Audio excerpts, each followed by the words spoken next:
দেখি তো গিয়ে, বললো তো আমি রান্না করবো আজকে। এ মা, এটা কি করছো? কি হবে, ছোটবেলায় তো পড়াশোনা করে সেভ হওয়ার খুব ইচ্ছা ছিল, তা হতে পারেনি। তাই ঘরে সেভ হয়ে ঘরে রান্না করছি। ও, ঘরে সেভ। হ্যাঁ, আচ্ছা। দেখো সুন্দর মাছ ভেজে দিয়েছি, পটল ভেজে দিয়েছি, যেমন তরকারি করছি। এখন আমি ঘরের সেভ, হোটেলের সেভ হতে পারিনি, আর ঘরের সেভ হয়ে গেছি আমি। একদিনের সেভ। সেভ আজকে কি রান্না করছো? আজকে সেভ দিয়ে আমার কাটাপোনা, কালারটা তো হেভি আসছে। কাটাপোনা দিয়ে একটু পটল আলু দিয়ে একটু মাখা মাখা হবে। আর এদিকে পটল ভাজা হয়ে গেছে। আচ্ছা, আচ্ছা, কালারটা তো দারুণ আসছে। হ্যাঁ, ও সেভের রান্না এরকমই হবে। তাই? হ্যাঁ, তা তোমার টুপিটা, অনলাইনে এসছে, অনলাইনে।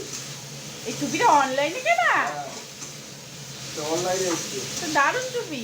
হ্যাঁ, ও মানে 100 জনের মধ্যে জবাব নেই। একজন পাবে এই টুপি।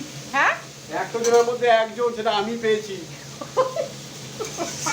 100 জনের মধ্যে একজন পেয়েছে, সেটা আমি। সেটা তুমি। হ্যাঁ। আচ্ছা, এরম সেভ জিন্দাবাদ কলকাতায়, তাই তো? জল ঢেলে দিলাম। দেখো রান্না দেখেছো, হুম। কিন্তু আমার তো কপালে হলো না, পড়াশোনা করতে সেভ আমার খুব ইচ্ছা ছিল। তো এখন আমি ঘরে সেভ হয়ে দাঁড়িয়েছি। দেখো বন্ধুরা, সুন্দর মাছের ঝোল আজকে হচ্ছে আমার রোববার, তাই নিজের হাতে রান্না করে খাবো, কারণ আমি একটু রান্না করতে ভালোবাসি। ঠিক আছে, টাটা। আর সামনে কি দেখি ঝুলিয়েছো গামছাটা? গামছা সেপে একটা অ্যাপ্রন থাকে না, এটা হচ্ছে আমার অ্যাপ্রন। ও আচ্ছা, দেখেছো? হ্যাঁ,